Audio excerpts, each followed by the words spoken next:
Bonjour et bienvenue, c'est Bertrand de la Fondation Magister, l'école des héros du monde réel.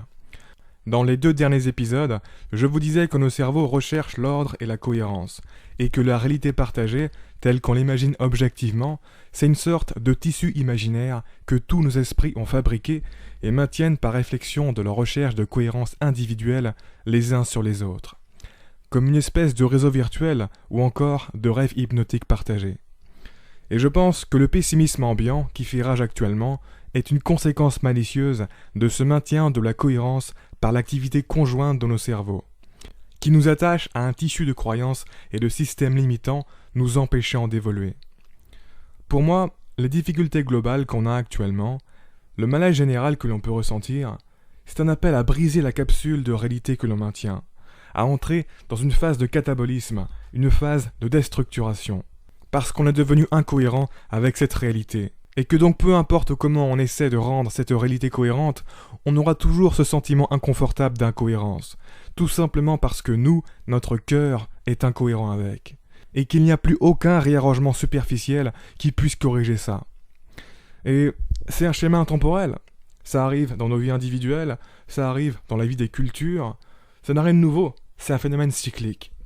Tout grand mouvement émerge comme une sorte de réponse aux problèmes causés par un paradigme ayant été poussé à bout. Et en ce moment, on est en train de pousser à bout le paradigme existentiel actuel de notre culture. Les problèmes qu'il engendre vont finir par nous forcer à changer. Ils vont finir par entraîner notre évolution et faire rentrer l'humanité dans une nouvelle ère. On commence à comprendre que les solutions habituelles sont insuffisantes ou ne mènent à rien et qu'il va falloir changer de paradigme. Sérieux, vous croyez vraiment qu'un nouveau président, par exemple, ça peut changer les choses ? Globalement, ils sont encore tous en train de tourner dans la même réalité vieillotte. À ce stade, je pense que ça devient un peu absurde de fonder ses espoirs de changement sur de la politique classique. Le problème, c'est que nos cerveaux ont peur du changement radical. Ils ont peur de l'inconnu. Ils ont envie que les choses marchent mieux, mais sans vraiment tout changer. Ils n'ont pas envie de briser notre capsule de réalité. Et donc, c'est elle qui nous brise. Alors que ça devrait être l'inverse. C'est les êtres humains qui devraient être inébranlables, prêts à briser leur réalité quand ils n'offrent plus de solutions efficaces à leurs problèmes, prêts à s'ouvrir à des changements plus profonds, des changements de paradigme. Ce n'est pas une révolution débile dont on a besoin. C'est quelque chose de nouveau, de vaste, de profond, de durable, de réfléchi et d'inévitable. Parce que, qu'on le veuille ou non, le cours de l'existence ne connaît pas de pause. Et le changement est inévitable. Comme je vous le disais dans l'épisode 2, un changement global ne peut jamais être créé de toutes pièces. Il peut juste être catalysé. À chaque fois qu'un gros changement a été catalysé dans l'histoire et s'est manifesté de manière évidente, tu peux être sûr que le terrain était déjà prêt et installé depuis un bout de temps. Ce n'est jamais sorti de nulle part. Et donc, la seule chose que l'on peut faire vis-à-vis du changement à venir, c'est d'essayer de le comprendre et de l'accompagner. C'est de développer notre conscience et notre potentiel pour l'accompagner du mieux qu'on peut ce changement. Pour moi, on en est là. Avant, les gros changements de paradigme étaient relativement naturels et inconscients, tels des réactions. Mais, à notre époque, le monde devient tellement complexe que l'on ne peut plus échapper à une anticipation globale et proactive et une approche systémique du changement. C'est-à-dire qu'on doit comprendre nos problèmes en profondeur, les cibler à leur source et promouvoir des solutions et une mentalité qui nous rendent la vie plus agréable et sensée. Ce n'est pas pour rien que l'on commence à avoir ces capacités de prise de recul. Avant, elles n'étaient pas aussi développées. C'est l'évolution des conditions de vie qui ont permis leur développement. Et ça va continuer à se développer. Oui, c'est gros tout ça. Oui, on ne sait pas comment on va faire. Mais c'est pour ça qu'on vit aussi, non ? Qu'est-ce qu'on se ferait chier s'il n'y avait pas de défis à surmonter ? C'est eux qui nous façonnent. Et on doit les confronter avec confiance et optimisme ces défis, pour découvrir et donner le meilleur de ce qu'on a. Mais t'as vu qu'il est devenu vraiment trop gros, le pessimisme ambiant actuellement, et qu'il est temps de lui faire la misère. Alors, je m'y collais avec mon école de héros, et je compte bien lui faire sa fête, avec les armes adaptées, de manière intelligente, subtile, moderne, respectueuse et sans bullshit. Et dans la bonne humeur bien sûr, on n'est pas là pour s'ennuyer. J'en ai rien à faire si c'est gros, j'en ai rien à faire si je sais pas exactement comment je vais faire. Je suis là pour apprendre, comme tout le monde. À ce que je sache, personne ne sait vraiment quoi faire non plus, donc bon. Ce que je sais, c'est que c'est en bougeant un peu les choses à petite échelle que l'on prépare le mouvement à grande échelle. Tout est connecté. Encore une fois, à chaque fois qu'un gros changement a été catalysé dans l'histoire et s'est manifesté de manière évidente, tu peux être sûr que le terrain était déjà prêt et installé depuis un bout de temps. Ce n'est jamais sorti de nulle part. Tu ne peux pas faire quelque chose de gros sans que quelque chose de petit n'ait déjà été fait. C'est ce qui est marrant avec nos vies individuelles d'ailleurs. Que vous soyez sur Terre ou pas, la vie avec un grand V, elle va continuer d'évoluer. Comme si finalement, tout ce qui se passait sur Terre ne dépendait pas du tout de vous et allait se passer avec ou sans vous. Alors qu'en fait, ce qui se passe sur Terre dépend de la vie de chaque individu. Parce que si on enlève tous les individus, il ne pourrait rien se passer. C'est la magie de l'émergence. Personne individuellement ne fait de grandes choses, mais quand on interagit tous ensemble et qu'on inscrit nos vies les unes dans les autres, on fait de grandes choses sans vraiment le réaliser.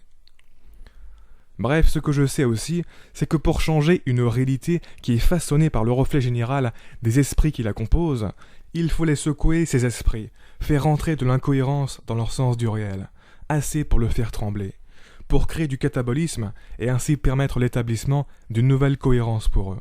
Une nouvelle cohérence qu'ils reflèteront dans les autres, de sorte à ce que le reflet général, le tissu de la réalité partagée, puisse changer.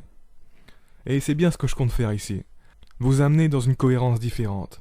Vous balancer un autre sens du réel qui va sûrement être alien et difficile à croire pour beaucoup d'entre vous, mais qui, je l'espère, va vous faire réfléchir. Va vous arracher à cette hypnose de la réalité partagée, va détruire des croyances limitantes et vous ouvrir à des croyances différentes sur le monde. Changer positivement votre approche de la vie. Ce n'est pas non plus une secte géante que j'essaie de monter et de répandre. Dans l'idéal, je n'ai pas envie de vous voir ici, devant un écran, à regarder ou écouter mes vidéos. Non. Mon objectif, ce n'est pas de vous lier à ma façon de penser pour que vous reveniez consommer tout mon contenu futur, pour que je vous emprisonne dans un système, etc. Au contraire, je cherche à véhiculer des principes. Je cherche à rendre les individus conscients de leur potentiel, ouverts sur les possibilités humaines que le monde actuel ne reflète pas, et surtout indépendants. J'ai assez étudié les systèmes complexes pour comprendre qu'un système avec autant d'éléments que l'humanité ne peut pas fonctionner en dépendant d'une unité maîtresse de contrôle. Chaque élément doit être autonome pour avoir le fonctionnement optimal. Et avec mon école de héros, c'est ce genre d'outils que je veux donner. Des outils pour que chacun avance sur sa propre voie tout en ayant une conscience développée de la globalité. Pour que chacun puisse à sa manière rendre ce monde meilleur tout en rendant sa vie meilleure. L'un de mes objectifs, c'est que ceux qui suivent ma chaîne se disent « Mais en fait, le monde, la vie, mon potentiel, c'est beaucoup plus fou que ce que je croyais que c'était.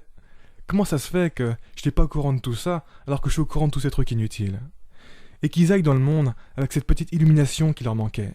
Produire une super vie indépendante, motivés à tirer le maximum de leur potentiel, motivés à refléter ce qu'il y a de meilleur dans ce monde, et qui se satisfont d'essayer même si ça leur paraît complètement hors de portée.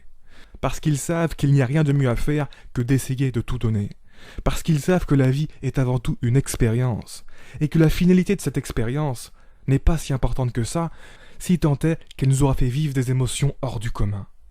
Comme je vous le disais dans l'épisode 24, je pense qu'en échouant de grandes choses, tu peux être davantage en vie qu'en réussissant de petites choses. Il y a quelque chose de spirituel dans la confrontation avec des objectifs qui nous dépassent. C'est le chemin du guerrier, qui prend le risque d'avancer vers l'échec et vers la mort, parce qu'il sait que de toute manière, s'il arrête d'avancer et de croire en ses rêves, eh bien, il mourra quand même. Son corps sera toujours là, ouais, mais l'énergie, la flamme dans ses yeux, elles ne seront plus là, elles. Il deviendra l'ombre de lui-même. En abandonnant ses rêves, il cédera sa place à quelqu'un d'autre, ayant la même apparence, mais pas la même âme. Parce que comme je vous le disais dans l'épisode 109, notre âme, elle est diffuse, elle est irréductible à une seule individualité statique. Elle est indissociable de nos actions, des émotions que l'on déclenche, de l'environnement dans lequel on agit, des personnes qui nous influencent, etc.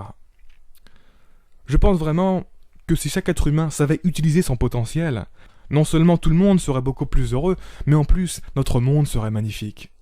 Et donc, dans l'idéal, quand j'aurais fini de dire tout ce que j'avais à dire, vous n'aurez plus besoin de moi, sinon j'aurais merdé avec mon école. Mais on a du chemin avant d'en arriver là.